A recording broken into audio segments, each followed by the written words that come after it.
The morning sun rose over Kepler 442b, just like any other day. But today would be different. Today would be the day that changed everything for the 3,000 human colonists living on this peaceful mining world. They had no idea that death was coming from the stars. Jiho Park finished his morning security check at Mining Station 7. His black hair was turning gray at the temples, and his hands showed the calluses of honest work. Nobody here knew about his past. Nobody knew that he used to be one of Earth's most dangerous soldiers, a Navy SEAL who had fought in wars across 3 different planets. That life was behind him now, buried under years of quiet family life. His wife, Soara, worked at the medical center treating miners who got hurt in accidents. Their daughter Yujin was 8 years old with bright eyes and a laugh that could make anyone smile. Jiho loved this simple life. He loved coming home to dinner and helping Yujin with her homework. He loved the way Soara hummed while making breakfast. The nightmares from his military days were finally starting to fade, but peaceful lives can end in seconds. The first sign of trouble came from the sky. Massive dark shapes appeared above the clouds, blocking out the sun. Mining supervisor Taimin ran through the colony shouting for everyone to look up. What they saw made their blood freeze. 7 enormous ships hung in the air like black mountains. Each one was bigger than the entire human settlement. Strange, red lights pulsed along their hulls, and the air itself seemed to vibrate with alien power. These were not human ships. Nothing humans had ever built looked this terrifying. Inside the largest ship, War Commander Korval studied the human settlement. Below, through his yellow reptilian eyes, he stood 9 feet tall with scales that could stop bullets and claws that could cut through steel. His species, the Vorthak, had conquered 17 star systems in 50 years. They were the galaxy's apex. Predators and every other species feared them. Korval smiled, showing rows of sharp teeth. This would be an easy hunt. Humans were soft, weak creatures who had never faced real predators. The Vorthak had studied them and found nothing impressive. No natural weapons, no armor, no fighting instincts, just pink-skinned mammals who built machines to do their fighting. The war commander activated his communication device and spoke to his hunting parties in the guttural Vorthak language. Today we hunt a new species called humans. They live in that settlement below. Our sensors show 3,000 of them, mostly adults with some younglings. The hunt will last 30 days. Any who survive will be taken for breeding stock on our hunting worlds down. On the planet, panic spread through the colony as the alien ships began landing. Massive ramps lowered and the Vorthak warriors emerged into the daylight. Each alien wore advanced armor and carried energy weapons that could vaporize a human with one shot. Their clawed feet left deep prints in the dirt, and their yellow eyes scanned the fleeing colonists like wolves watching sheep. Governor Taimin tried to establish communication. He walked toward the nearest Vorthak group with his hands, raised, speaking into a translation device that converted human words into alien language. "We are peaceful people," he said. "We have families here, children, women. Please tell us what you want." The lead Vorthak warrior looked down at the small human and made a sound like laughter. "What we want is sport. You will provide it. Run, hide, fight, do whatever amuses you. For 30 days, you will be our prey. After that, any survivors become breeding stock for future hunts. Now run, little mammal, the hunt begins." In 1 hour, Taimin stumbled backward, his face pale with horror. He turned and ran toward the evacuation sirens already wailing across the settlement. People were screaming, grabbing their children and running toward the forest. But there was nowhere to go. The aliens had surrounded the entire area. Jiho was at the mining station when the sirens started. He grabbed his emergency radio and tried to contact Soare. But the aliens had jammed all communications. His military instincts kicked in immediately. This was an invasion, and his family was somewhere in the chaos. He needed to reach them. Before a massive explosion rocked the ground as alien energy weapons began destroying buildings, Jiho saw colonists running in every direction while Vorthak warriors herded them like cattle. Some humans tried to fight back with mining tools and personal weapons, but human bullets bounced off alien armor like raindrops. Through the smoke and screaming, Jiho saw something that made his heart stop. A group of Vorthak had surrounded the medical center where Soara worked. They were loading humans into metal cages on floating platforms. His wife and daughter were in one of those cages. Yu-Jin was crying and reaching through the bars toward him. Ji-ho ran toward them, but more explosions knocked him to the ground. When he looked up, the floating platforms were already moving toward the alien ships, carrying away everyone he loved. He tried to follow, but Vorthak warriors were everywhere, their yellow eyes scanning for more prey. A group of 3 aliens spotted him and began moving in his direction. Their claws extended and their weapons charged with deadly energy. Ji-ho had 2 choices: stand and die or run and live. He chose to live because dead men cannot save their families. The former Navy SEAL melted into the forest like a ghost, using skills he had hoped never to need again. He moved silently between the trees, while alien hunting parties crashed through the underbrush behind him. They were strong and well-armed, but they were not quiet. They had never needed to be quiet because nothing in the galaxy had ever hunted them back. As night fell, Ji-ho found a hiding place in a cave system left by old mining operations. The sounds of the hunt echoed through the darkness. Screams, energy weapons firing, and the horrible laughter of the Vorthak as they enjoyed their sport. 3,000 innocent people had become prey in an alien game. But something cold and deadly was waking up. Inside Ji-ho Park, the peaceful miner was disappearing, replaced by the warrior who had once been one of Earth's most dangerous soldiers. The Vorthak thought they were hunting helpless prey. They had no idea they had just awakened something that would turn their perfect hunt into their worst nightmare. In the darkness of his cave, Ji-ho began to plan. The aliens were apex predators in space, but this was his world now. And on this world, a human warrior was about to teach the galaxy a lesson about what real predators could do. 3 days passed in the forest while Ji-ho watched and learned. The Vorthak were powerful, but they were also careless. They had never been hunted before, so they did not think like prey. They made noise, stomped through the underbrush, and never checked. Behind them, their arrogance would be their weakness. From his hidden position in the trees, Ji-ho studied alien patrol patterns. The Vorthak hunted in groups of 3 to 5 warriors. They used thermal vision to find hiding humans, but their scanners could not see through the dense mineral deposits common in this forest. Their armor was strong, but Ji-ho noticed gaps at the joints where flexible material connected the plates. The aliens carried energy weapons that could kill humans instantly, but the weapons needed time to recharge between shots. Ji-ho timed the delay exactly 4 seconds. A trained soldier could do a lot of damage in 4 seconds if he got close enough, and if he stayed alive long enough. On the second day, Ji-ho found an abandoned mining camp deep in the forest. The Vorthak had already swept through looking for humans, but they had left behind useful equipment: industrial cutting tools, explosive mining charges, metal cables, and construction materials. Everything a Navy SEAL needed to build an arsenal. Ji-ho worked through the night building weapons and traps. His hands remembered skills from his military training, even after years of peaceful mining work. He created crossbows from industrial springs and metal. Pipes fashioned silent blades from cutting tools and prepared explosive devices from mining charges. Each weapon was designed to kill quietly and efficiently. The forest around the mining camp became a killing ground. Ji-ho dug pit traps along known patrol routes, covering them with branches and leaves. He strung metal cables at neck height across narrow paths and rigged explosive charges to motion sensors taken from mining equipment. Every trap was carefully positioned to look accidental-like hazards left behind by fleeing miners, but traps alone would not be enough. Ji-ho needed to understand his enemy better. He spent hours listening to captured alien communication devices, slowly learning the harsh sounds of the Vorthak language. Their radio chatter revealed patrol schedules, guard rotations, and most importantly, the location of the main prisoner facility, where the aliens were keeping captured humans on the 4th day. Ji-ho got his first chance. A lone Vorthak scout was investigating strange readings in the northern forest sector. The alien moved carelessly, confident that no human could threaten a superior predator. Ji-ho waited in the canopy 30 feet above the forest floor until the warrior passed directly beneath him. The attack lasted 3 seconds. Ji-ho dropped from the tree, landing silently behind the alien. His improvised blade found the gap between neck and shoulder armor, sliding between scales to pierce the major artery.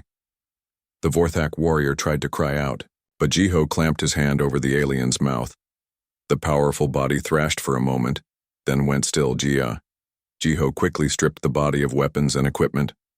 The alien's energy rifle was too complex to understand immediately, but the communication device yielded valuable information. He learned about patrol schedules, guard posts, and something that made his blood run cold. The location where Soara and Yu Jin were being held. The main prisoner facility was on the far side of the continent, heavily guarded and surrounded by energy barriers.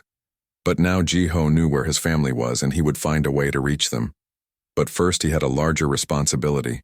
The aliens had killed hundreds of colonists already, and they would kill thousands, more unless someone stopped them. Jiho began his war against the Vorthak with systematic precision. He studied their patrol routes and struck where they were weakest. A warrior investigating a false motion sensor alarm found only an explosive trap that left nothing behind. A hunting party following thermal readings walked into a crossfire of metal cables that cut through armor joints. 3 aliens searching a cave system never emerged, their bodies hidden in mining shafts that would not be found for years. Each attack yielded more alien technology and more intelligence about enemy operations. Jiho learned to use Vorthak energy weapons and communication devices. He intercepted their radio traffic and began to understand their military structure. The aliens were getting frustrated. Their easy hunt was becoming a nightmare. The psychological warfare began on day 7. Jiho started leaving messages written in the Vorthak language using symbols he had copied from their equipment. The notes described exactly how each warrior had died often, including personal details gathered from their gear. One message read, "Your warrior. Gex died slowly when metal cables cut through his throat. I watched him try to call for help. I watched his yellow eyes go dark. He was weak like all Vorthak. The effect on alien morale was immediate. Vorthak warriors began looking over their shoulders, checking shadows and jumping at strange sounds. Their radio chatter revealed growing paranoia. Some wanted to increase patrols. Others suggested orbital bombardment of the entire forest.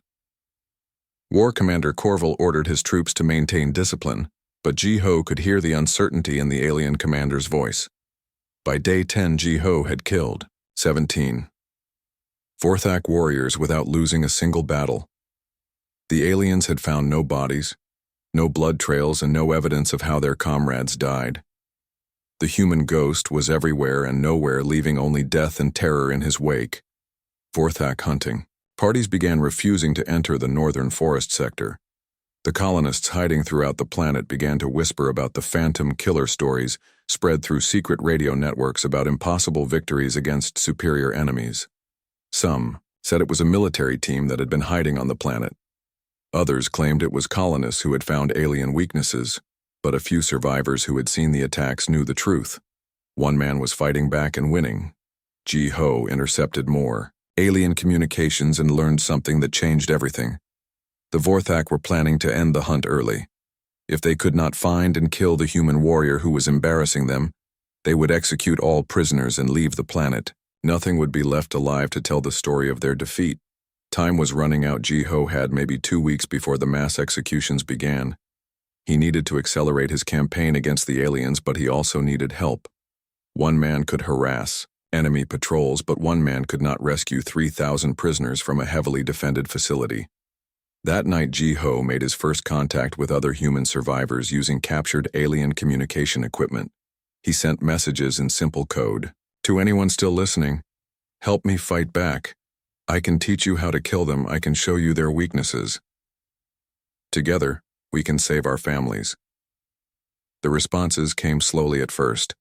A mining engineer named Dong Su, who had been organizing evacuations.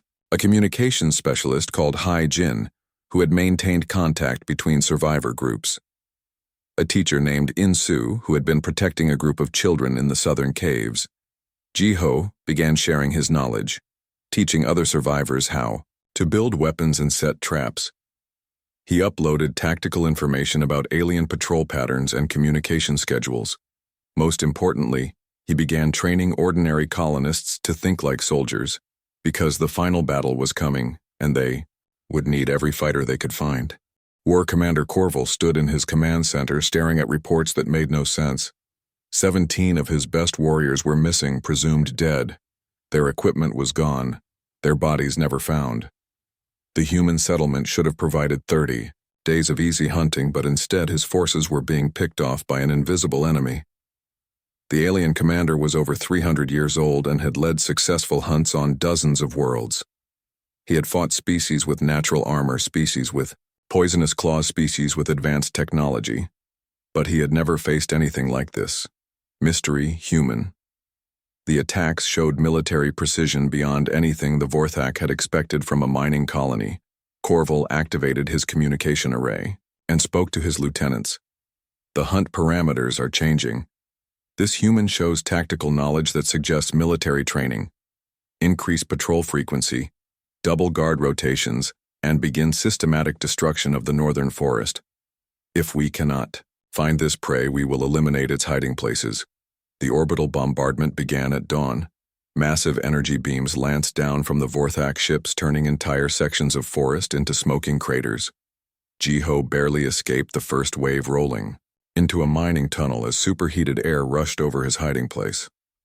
The aliens were getting desperate, and desperate enemies made dangerous mistakes, but Jiho adapted like all good soldiers do. He went deeper underground, using the extensive tunnel system that connected mining operations across the continent. The Vorthak could destroy the surface, but they could not reach him in the depths, and from the tunnels he could strike anywhere on the planet.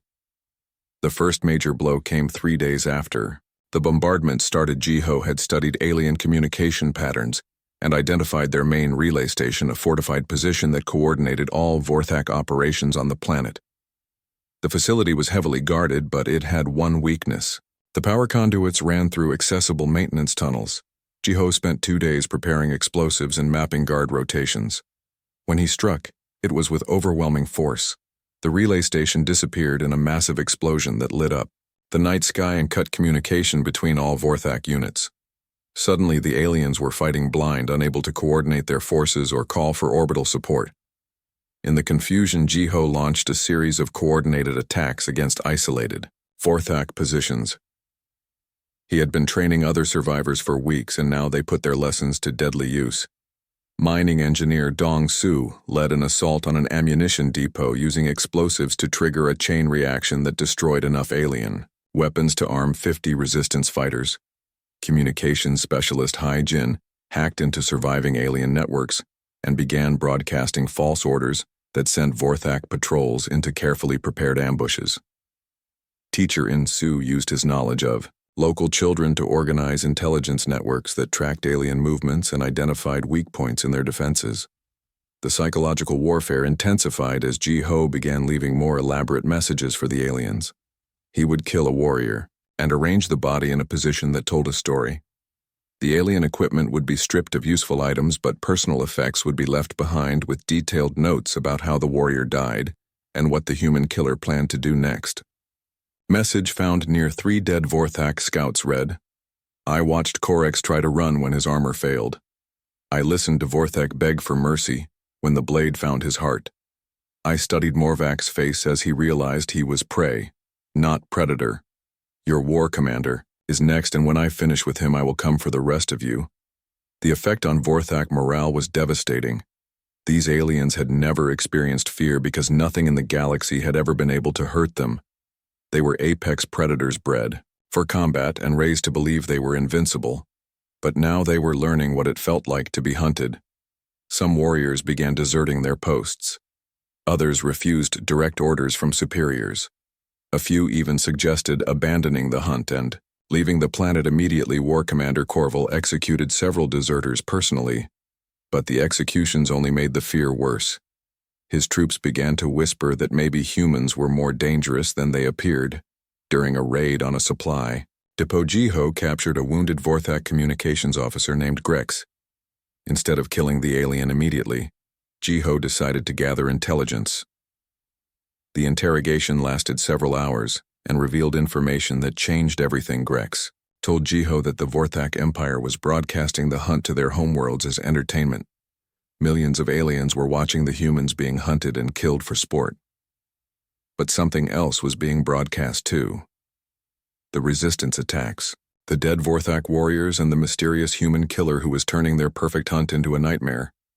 The entire Vorthak Empire was watching one human soldier fight back against overwhelming odds. Many aliens found this entertaining in a different way than expected.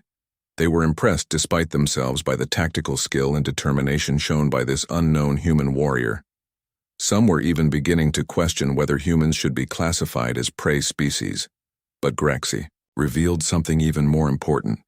If the hunt was not concluded successfully within 20 days, all remaining humans would be executed, and the Vorthak would leave the planet. Time was running out, and War Commander Korval was planning one final massive operation to end the resistance. The alien commander had decided to hunt Jiho personally, using his most elite warriors and advanced tracking technology. Korval was confident that his centuries of combat experience would easily overcome any human regardless of training. The war commander had never been defeated in personal combat, and he did not intend to start now. Jiho realized that the situation was reaching a critical point. He had hurt the aliens badly, but he had not broken them. The Vorthak were still holding 3,000 human prisoners, including his wife and daughter. If Korval succeeded in hunting him down, the resistance would collapse and everyone would die. That night, Jiho made a decision that would determine the fate of everyone on the planet. He would stop running and hiding. It was time to face War Commander Korval in direct combat. The odds were impossible. The alien was bigger, stronger, faster, and better armed. But Jiho had something Korval had never faced before: the tactical brilliance and unbreakable determination of a human warrior fighting for his family. Jiho began preparing for the final confrontation. He chose the battlefield, carefully an abandoned mining complex that he had spent weeks turning into a killing ground. Every tunnel, every chamber, every support beam had been modified to give him advantages that might offset the aliens' natural superiority. The message he left for Korval was simple and direct. War Commander, I am done hiding. I am waiting for you at Mining Complex 7.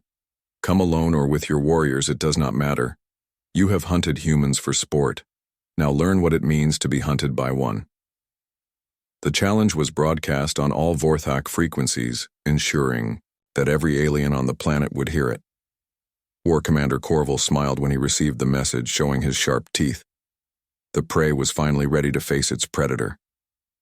This would end the way all hunts ended, with the death of the inferior species. But neither the alien commander nor his warriors understood what they were walking into. They thought they were going to kill one desperate human hiding in an old building.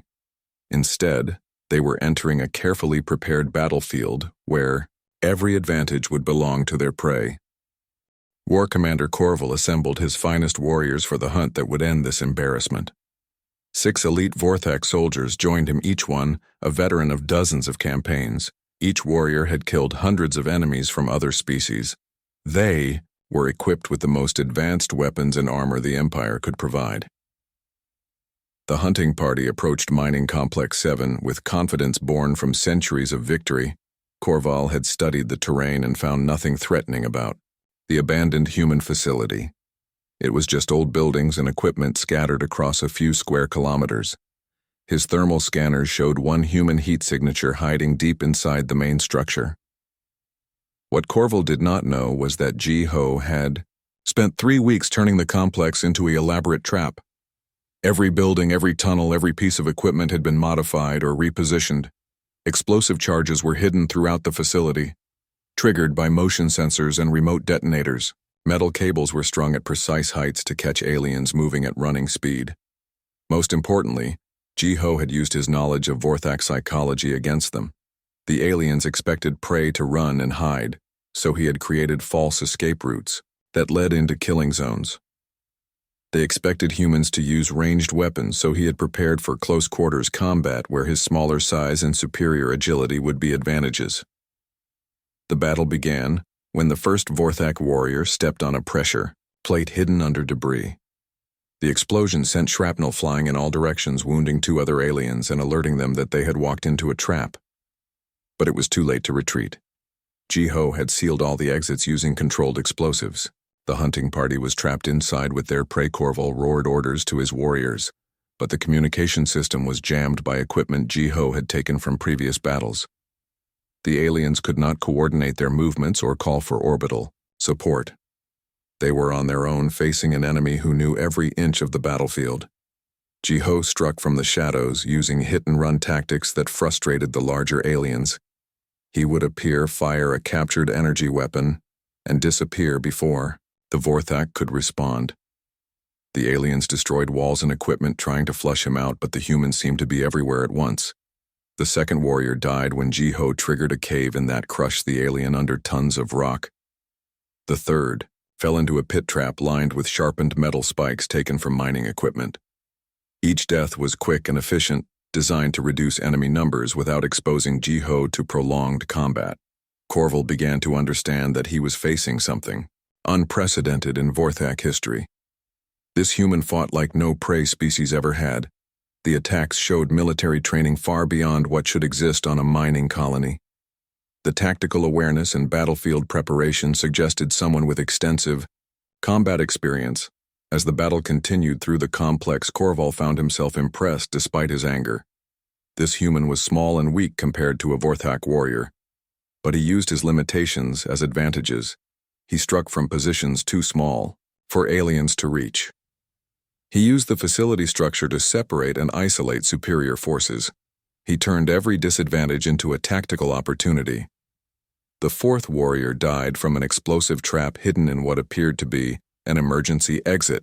The fifth was killed by falling debris when Ji-Ho collapsed a section of ceiling using precisely placed charges. Now only Corval and one lieutenant remained alive, and both aliens were wounded from shrapnel and debris. Ji-Ho finally showed himself. In the main chamber of the complex, standing across from the two surviving aliens, the human looked small and fragile next to the towering Vorthak warriors. His clothing was torn and bloodied. His improvised armor offered little protection against alien weapons. But his eyes showed no fear.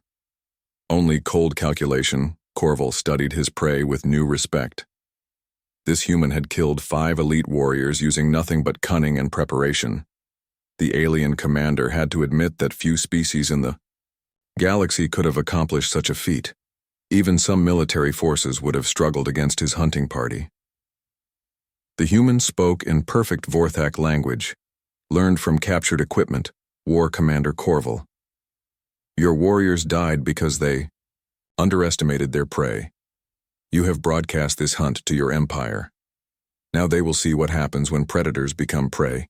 Corval activated his weapons and prepared for direct combat. His lieutenant moved to flank the human, but Ji-Ho was ready.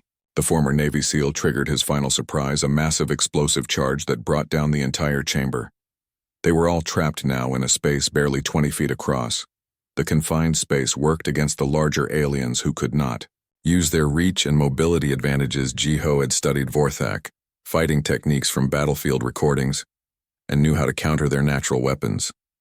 He carried a blade made from alien metal sharp enough to penetrate their armor at close range. The lieutenant attacked first, his claws extended and energy weapon charging.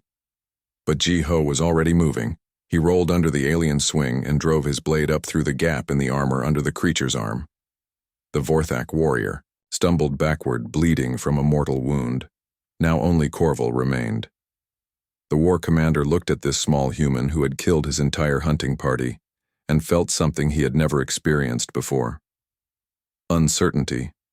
This prey was unlike anything in Vorthak experience, fighting with skill and determination that seemed impossible. Ji-Ho stared at the alien commander and made a final offer. Withdraw all Vorthak forces from this planet immediately. Release all human prisoners and leave this system, or we both die here when the remaining charges detonate. I have nothing left to lose. My family is already gone. Corval considered the offer for exactly 3 seconds. Then he laughed. The sound echoed through the rubble-filled chamber. You think I would retreat from prey? You think a Vorthak war commander would show weakness before an inferior species? I will kill you and take your head as a trophy. The final battle began with Corval charging forward, his massive frame moving with surprising speed. His claws swept down toward Ji-Ho, but the human was no longer there. The former SEAL rolled sideways and came up behind the alien, his blade searching for gaps in the armor. What followed was the most brutal hand-to-hand combat either warrior had ever experienced. Korval used his superior strength and natural weapons to devastating effect. His claws opened wounds in Jiho arms and chest. His powerful strikes sent the human crashing into walls and debris. But Jiho fought with the desperation of a man who had lost everything. He used every dirty trick, every illegal move, every lethal technique he had learned in years of military training. He targeted pressure points and nerve clusters. He used pieces of debris as weapons. He turned the confined space into an advantage. The battle raged for 10 minutes that felt like hours. Both warriors were bleeding from multiple wounds. Both were exhausted from the prolonged combat, but neither would surrender or retreat. This was a fight to the death between representatives of two very different approaches to warfare. In the end, it came down to a single moment. Korval made a mistake opening himself to counterattack while attempting a killing blow. Jiho seized the opportunity and drove, his blade through the gap between the alien's helmet and chest armor. The war commander staggered backward, his yellow eyes wide with shock. Then Jiho activated the final explosive charges, bringing down the entire facility on both of them. The last thing Korval saw was the human's face calm and determined even in the moment of mutual destruction. The Vorthak war commander died, knowing he had been defeated by what his species considered prey. The explosion could be heard across the continent, signaling the end of an impossible battle. One human soldier had faced the galaxy's most feared predators on their own terms and won, but victory had come at a price that might be too high to bear. The explosion at Mining Complex 7 shook the ground for miles around. A mushroom cloud of dust and debris rose into the sky, marking the grave of War Commander Korval and his elite hunting party. The remaining Vorthak forces across the planet felt the shockwave and knew their leader was dead, but beneath tons of collapsed rock and twisted metal, Jiho Park still lived. Barely his body was broken. Ribs cracked, lung punctured, and blood seeping from a dozen wounds. The emergency air pocket he had prepared using mining equipment was the only thing keeping him from being crushed like his enemy. For 3 days, Jiho drifted in and out of consciousness, trapped in darkness, with only the sound of his labored breathing. He had water from broken pipes, but no food and no medical supplies. His military training kept him alive when lesser men would have given up, but he knew he was dying. Slowly, the rescue came from an unexpected source. Dong Su, the mining engineer, had been monitoring alien communications and noticed something strange. The Vorthak forces were in complete chaos with their command structure destroyed. Some aliens were demanding immediate evacuation, while others wanted to continue the hunt without their war commander. More importantly, the aliens were arguing about something else. The hunt had been broadcast live to the Vorthak Empire, and billions of aliens had watched War Commander Korval disappear into an explosion caused by human prey. The political implications were enormous. Dong Su led a team of survivors to the collapsed complex using equipment borrowed from other mining sites. It took 18 hours of careful digging to reach the emergency pocket, where Jiho waited. His first words when they pulled him from the rubble were about his family. Where are So-Ra and Yu-Jin? Are they still alive? The news was mixed. The main prisoner facility still held over 2,000 human captives, including Jiho family. But the situation was desperate. The surviving Vorthak commanders were divided on what to do. Some wanted to execute all prisoners and leave the planet. Others insisted they needed to salvage something from this disaster. Hai-Jin, the communications specialist, had been monitoring alien broadcasts and discovered something incredible. The Vorthak Empire was in political turmoil over the failed hunt. Military leaders were demanding explanations for how one human could kill an entire elite hunting party, including a war commander. Some aliens were questioning whether humans should be reclassified as a military threat rather than a prey species. Others were impressed by the tactical brilliance shown during the resistance. The broadcasts had turned Jiho into a celebrity across the galaxy, though he knew nothing about his fame. Meanwhile, Jiho was fighting a different battle. The injuries from his confrontation with Korval were healing slowly. His wife, So-Ra, finally reached him after the survivors established a medical station in a secure location. She worked desperately to save his life using equipment salvaged from the destroyed colony. The psychological wounds were harder to treat. Jiho had spent weeks killing aliens with his bare hands, returning to the mindset that had made him one of Earth's most dangerous soldiers.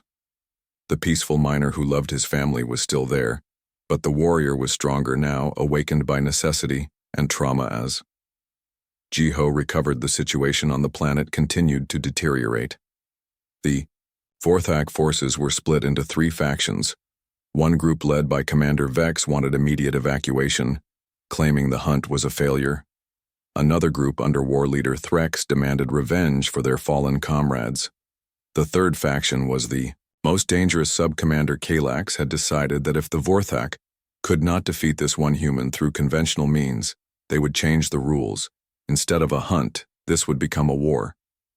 The aliens began bringing down heavier weapons. From their ships, Ji-Ho knew he had to act despite his injuries. The resistance network he had built was strong, but it could not withstand a full military assault. The aliens had orbital weapons that could crack the planet's crust if they chose to use them. The only hope was to convince the Vorthak that continuing the fight would cost them more than they could afford. Working with the other resistance leaders, Ji-Ho developed a desperate plan. They would attack the main prisoner facility not to rescue everyone, but to prove that humans could strike anywhere, even at the most heavily defended target. The psychological impact might be enough to break alien morale completely.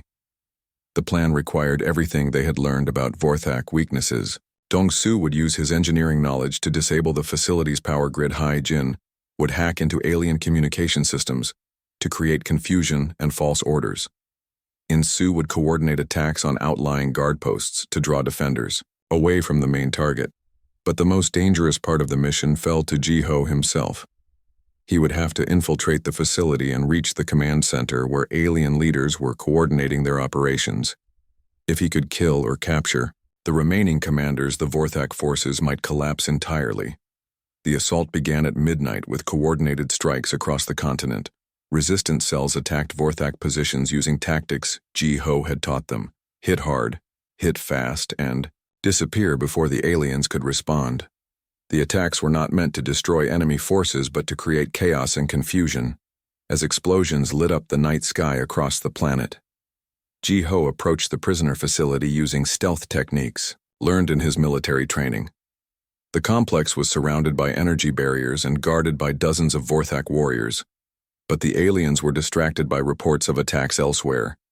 Ji-Ho slipped through the perimeter using gaps in sensor coverage that he had identified during weeks of observation. He carried weapons taken from dead aliens and explosives made from mining equipment. His body still ached from his injuries, but adrenaline and determination kept him moving inside the facility. Ji-Ho found horrors that made his blood boil. Human prisoners were kept in metal cages like animals. Some had been injured during capture. Others showed signs of alien experimentation. Children were separated from their parents, and elderly colonists were left without medical care. But Ji-Ho forced himself to focus on the mission. Rescuing individual prisoners would alert the guards and doom everyone. The only way to save them all was to complete his objective and break Vorthak command structure. He moved through the facility like a ghost, avoiding patrols and security systems. The command center was located in the heart of the complex, protected by the heaviest security. Sub-Commander Kalax was there, coordinating the alien response to resistance. Attack's war leader Threx argued with him about tactics, while Commander Vex demanded they abandon the planet immediately. Ji-Ho watched from the shadows as the 3 alien leaders revealed their plans. Kalax wanted to use orbital bombardment to destroy every forest and cave where humans might be hiding. Threx preferred ground assault with heavy weapons. Commander Vex was the only voice of reason, suggesting they cut their losses and retreat. The former Navy SEAL realized this was his chance to end the war with one decisive strike. If he could kill or capture all 3 commanders, the remaining Vorthak forces would have no leadership. The aliens would probably evacuate rather than continue a hunt that had already cost them so much. Ji-Ho prepared his weapons and checked his explosives. This would be his most dangerous mission yet. 3 alien commanders surrounded by elite guards in the most secure location on the planet. The odds of success were almost 0, but the odds of his family surviving without this strike were even worse. Taking a deep breath, Ji-Ho stepped out of the shadows and into the command center. His appearance caused instant chaos as alarms began wailing and Vorthak warriors reached for their weapons, but the human warrior was already moving and he had the advantage of surprise. The final battle for Kepler 442b was about to begin. Jiho is rescued from the collapsed facility by the resistance network he helped create, but his victory comes at a terrible personal cost. His body is broken from the battle with Korval, and despite Sora's medical expertise, he may never fully recover from his injuries. More importantly, the psychological toll of returning to his warrior mindset has reopened wounds from his military service that he thought had healed. The man who saved the colony struggles with the violence he was forced to embrace to protect his family. The Vorthak evacuation is swift and complete, but not because they fear human retaliation. The Empire's military analysis of the hunt recordings reveals that humans possess a unique combination of tactical intelligence, adaptability, and psychological resilience that makes them unsuitable as prey species. More disturbing is the realization that if one human could inflict such casualties, an organized human military force would pose a genuine threat to Vorthak expansion. The Empire quietly adds Earth's solar system to their list of restricted zones. News of the Kepler 442b incident spreads throughout human space, carried by the few colonists who managed to send messages before the communication blackout. The story becomes legend, a single Navy SEAL who turned the galaxy's most feared predators into prey through superior tactics and unbreakable will. Military recruiters use Jiho's example to attract new candidates, while scientists study the psychological profiles of human warriors to understand what makes them so effective against apparently superior opponents. In the quiet years that follow, Jiho becomes something of a reluctant hero, receiving visitors from across human space who want to learn from his experience. He establishes a training program for colonial defense forces, teaching ordinary civilians how to fight back against superior opponents using improvised weapons and guerrilla tactics. His methods spread throughout the frontier worlds, creating a network of prepared communities that will never again be helpless against alien aggression. The galaxy learns a new truth. There are predators among the stars, and then there are humans. The Vorthak Empire continues its expansion, but they now avoid systems with human populations, having discovered that some prey species are more dangerous than predators. In the vast darkness between stars, other alien civilizations take note of this lesson, adjusting their own plans for human contact. The age of humanity as helpless victims is over, replaced by a reputation that will echo through the galaxy for generations to come.